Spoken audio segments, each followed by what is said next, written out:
Hello, U.S. History B students. This will be your part 2 on World Wars, specifically on World War II. And our goal today is to cover both the Manhattan Project as well as the Holocaust. And two pretty potent, interesting, albeit sad in many respects for both of those things. Hopefully, issues in which we can learn for the future or learn from in the future. But that's our game plan. We'll finish up U.S. history. We'll finish up World Wars on Thursday, and I'm hoping that all grading should be finished and updated tomorrow. I'm trying to be formal, but I also know there's a lot of people who are struggling right now. May 15th is that date for all the classes in Cache County. That's like the last day that they can assign things, and I think that being a little earlier than most years has caused some students to struggle with motivation. But hopefully you guys find this interesting as well. Okay, so under Manhattan Project. And then of course your campaign ad is due on Friday as well. Okay, under Manhattan Project, there will be a total of, let's see, 1, 2, 3, 4, 5. The 5 total things that you're going to write down in this section. So the first thing is this is the code name for the U.S. based project to create a nuclear weapon. All right, it was from 1942 to 1946. This is the code name for the U.S. federal government funded project to create a nuclear weapon. All right, so this isn't a private entity. They were associating with private entities and universities, Princeton, etc., to find some of the best chemists and physicists out there to crack the code, if you will, of how to create a nuclear weapon, which you'll see in a second why it's so difficult. A lot of people think, well, nuclear material and fission, like, sure, we understand how to do it. Why can't we put it on a Wikipedia page? Well, it's sort of a trade secret, if you will, of how to do it, but you'll see why it's difficult. A lot of trial and error for all 13 countries that have formally announced that they do have the nuclear weapon capability in the world. But it was from 1942 to 1946, and that was its code name, the Manhattan Project. So that was their goal in hoping to do it. Obviously, with the onset of war, notice the timing, right? 1941, war does bring about both a machinery to get out of the Depression, which is what happened post-World War I for us in the U.S. and worldwide. For us, a lot of it was stock market speculation and hyper speculation that then collapsed, and it was also failure of banks, etc. But the war, in a good way, not just about creating nuclear weapons, but it was machinery that was up and going to create jobs, right? Rosie the Riveter and those types of ideas did allow for more females in the workplace, because many men were, of course, with draft and service overseas. Much more than World War I, as I want to keep reminding us. Not to say World War I didn't matter for the U.S., but it was more of a European theater, if you will, than what we have with World War II, which is Pacific and a Pacific Rim idea. So we get involved much more, not just for machinery of jobs, but also machinery of creating new nuclear weapons and other top secret projects to see, like, what can we do as an advantage now that we're in this war. That's maybe the bad of it, but it's also good in that it got us out of a depression. So that first thing you have down there, cool. The second thing you're going to write down is one of the top leading physicists associated with this was, let's see if anybody knows, let's see, Caitlin, Brooklyn? Yeah, one of the top leading physicists in the project was Albert Einstein, okay? Oppenheimer, like there are other associated scientists. I'm just picking 2 out here, sort of cherry picking to help you understand that the physicist side of it, all right, in a way of how motion and the study of motion, right, and how that works, and yes, space and relativity and the movement of objects plays into nuclear weapons. And then the third thing you're going to write down is one of the top chemists associated with this, and this is why I think you would like this, tied to a Utah idea, was Henry Eyring. Yeah, Eyring. There are, of course, many other chemists associated with this. One of the top chemist associated with this was Henry Eyring. Now, for 5,000 points, does anybody know who Henry Eyring was? No, not the general authority for the Church of Jesus Christ of Latter-day Saints. No, it was actually his father, often named Hal. But Henry, that's what a lot of people, of course, formerly knew him as. He was a chemist. In fact, the Eyring family grew up in Princeton, New Jersey, because he was a famous chemist and worked in Ivy League programs and was quite impressive. But Henry Eyring was one of the chemists associated with the Manhattan Project. Now, I think you can understand the chemical component of like, okay, why a nuclear weapon needs a chemical component, because maybe a concoction's mixed together and explosive, right? The physics angle, like, why do we need physics to it? Well, a nuclear weapon is and this is your fourth thing you're going to write down, is it harnesses the power of fission. That's F-I... I'm going to make sure I'm spelling it right for you. I think it's F-I... Yeah, I don't think it's two S's. I think it's F-I-S-I-O-N. Or it's F-I-S-S-I-O-N. You can double check that on your own. But the power of fission, not fusion, right? That's something different. Fusion is something different we'll talk about in a second. But the power of fission is in which you are taking, more or less on the molecular level, you're splitting an atom. You're splitting it. And in that split, there is a give-off, if you will, of energy that's given off. Think about any change of state. Let's keep it simple, looking at the physics angle of it. If you have an item that changes a physical state from a gas to a liquid to solid, and vice versa, there is a change in energy levels, right? Some are given off, some are taken away. And in this process, by splitting the atom, there is energy given off in that process. That is the power of fission, when you're splitting an atom so that you get that chain reaction.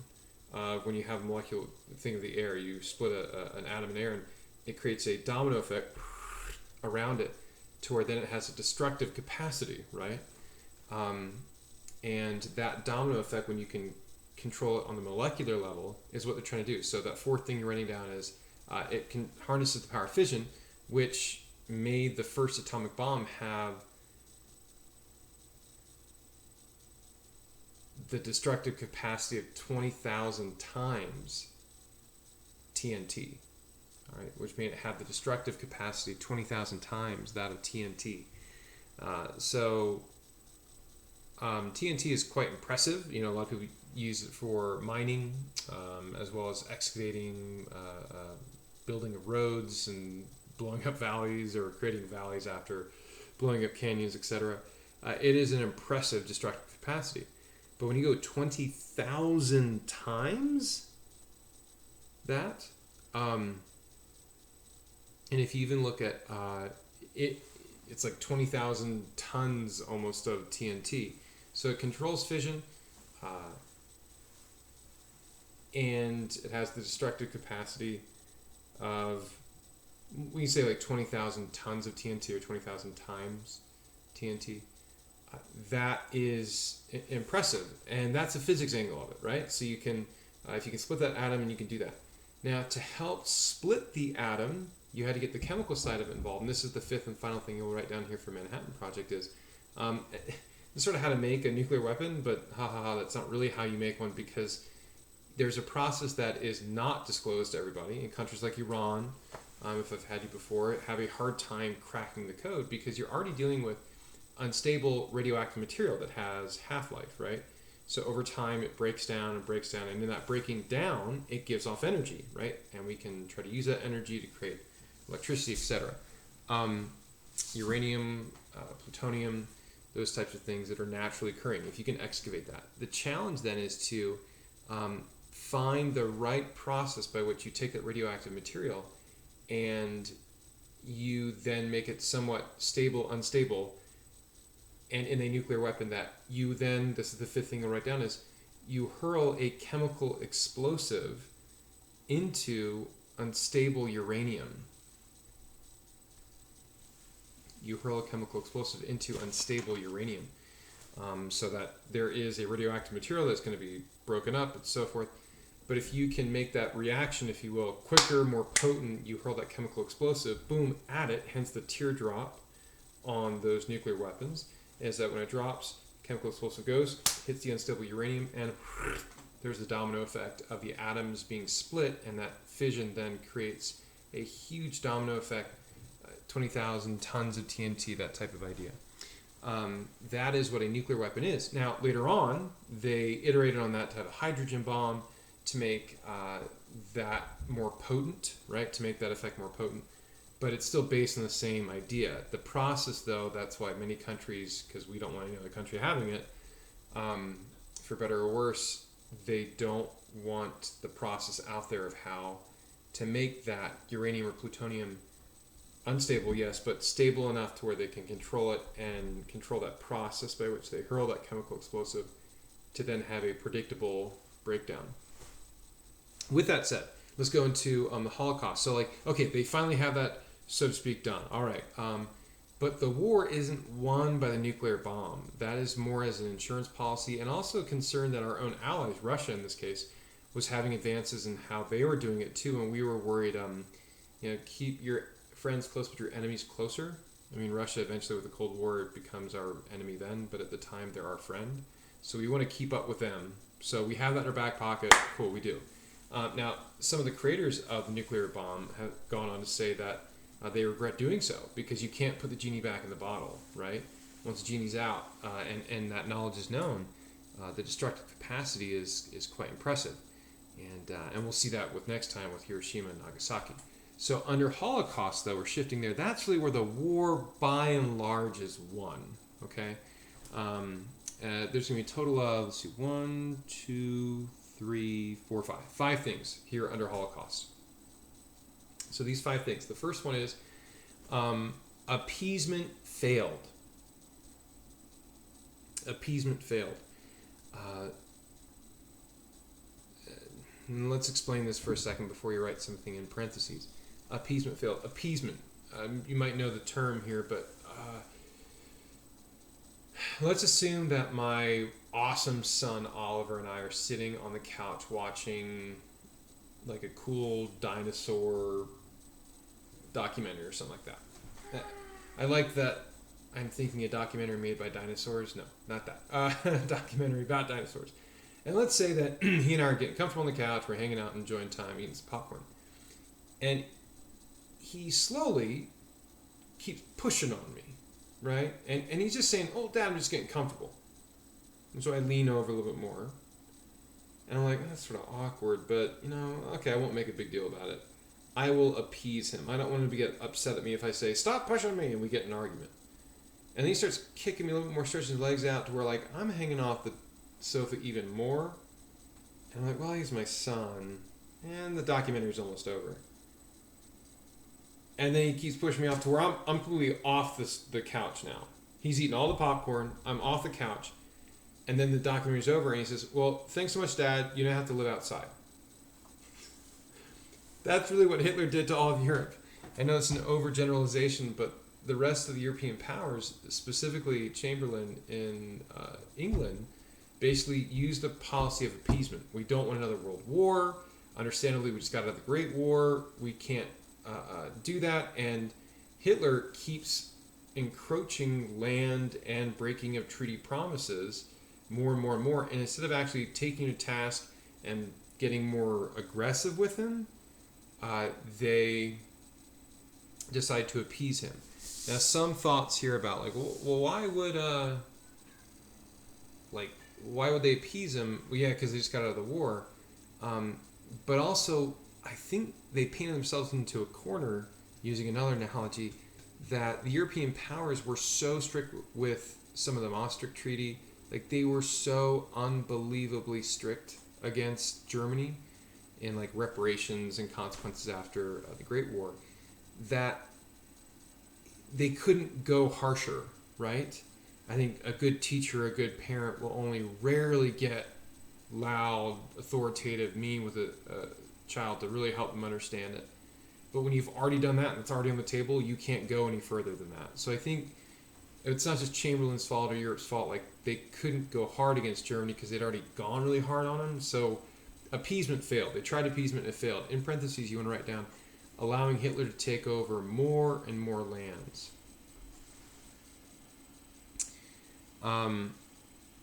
So we talk about Poland. I mean, other areas that he was taking more and more lands. They didn't want to get involved in a war, and that was dangerous. And I joke around with my students about Vladimir Putin, but a lot of his playbook, I'm not talking Holocaust, but land encroachment, bit by bit by bit, and calling the bluff of others. Like, oh yeah, you don't want us to take Chechnya? Oh, you don't want us to take Crimea? What you gonna do about it? Like, those moves are, nobody wants to get into a war, so they'll appease. But it also shows that harshness from the get-go was what made them not be harsh later on. So it's not always like harshness is the answer, but at certain times it can be. Okay, second thing. 1994, FDR is reelected to a fourth term. Okay, 1944, FDR is elected to a fourth term. Now what does this mean? He's elected to a fourth term, and that's like, whoa! Not just a third term, but fourth term. This shows that Hitler's strength. We've been thinking of Japan in 1941, but now as the war really is seeing the Axis powers led by the Nazis, that was the most scary thing, and so people re-elected him to a fourth term. Okay, and the third thing you'll write down here is, as the Allies were rolling into Germany, they knew that Hitler had, the war in Europe, if you will, European theater. They knew that they had taken over much of France.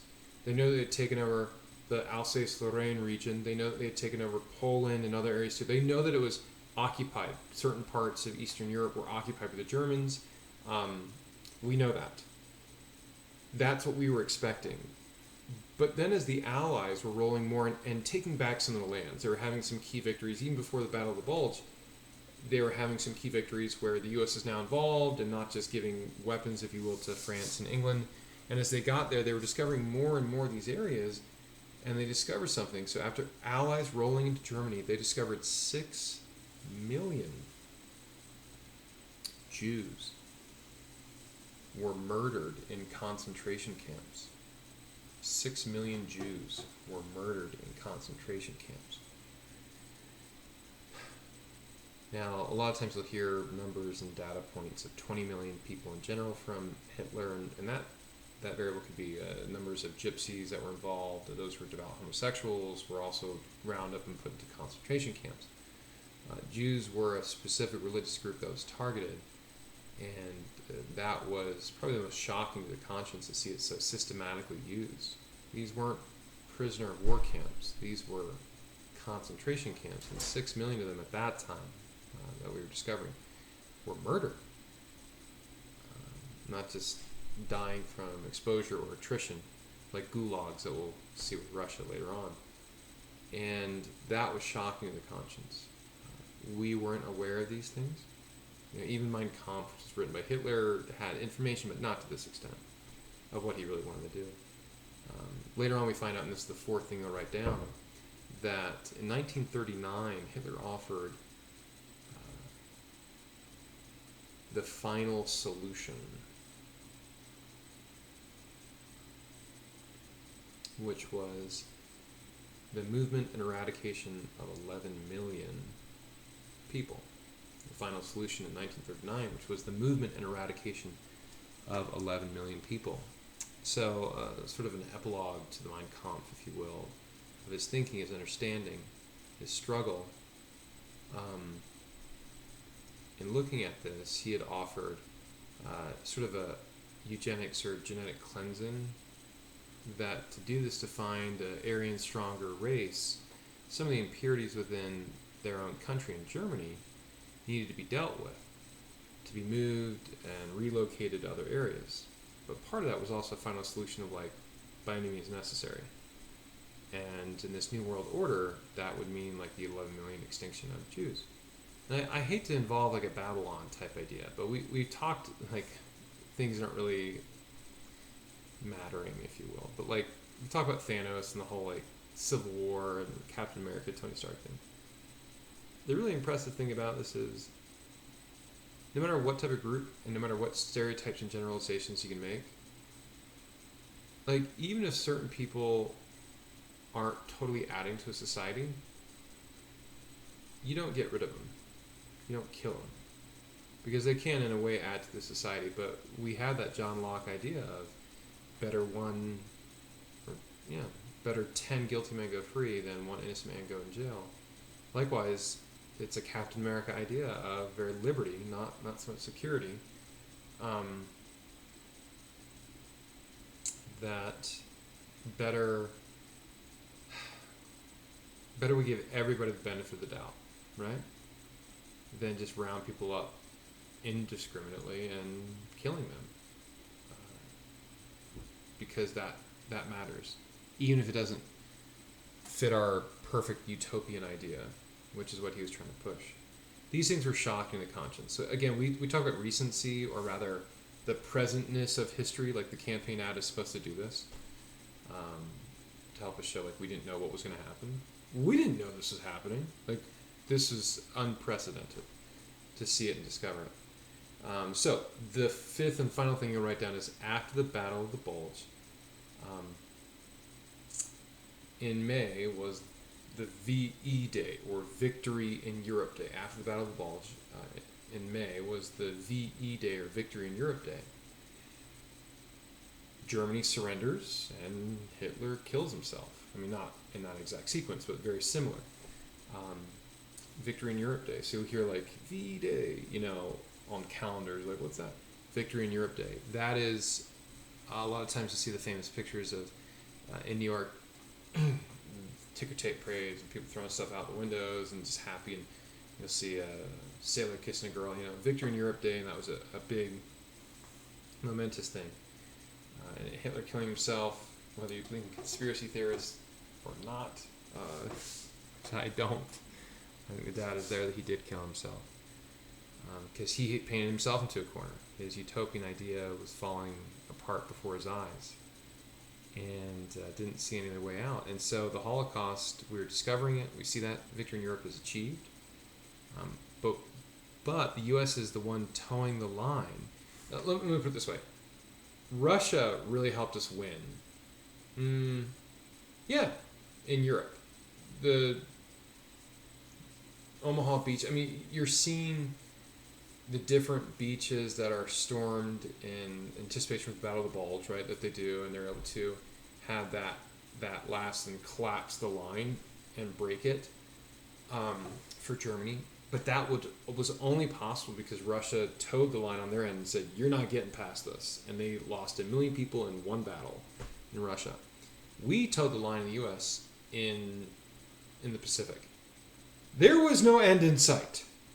In Europe there was, because the landmass was there, but with island hopping going back and forth, and the Japanese, they could prolong that battle as long as they wanted to. I mean, really. Blockades were more difficult to achieve. Japan was like really the only major player in the Asian area at the time. China was just coming into its own from Mao's reign, not really knowing and finding their own way, and they wouldn't for another 3 decades, if you will. So Japan could have done that. So that was a problem for us, and that's my little teaser for next time. So thanks so much. Bye.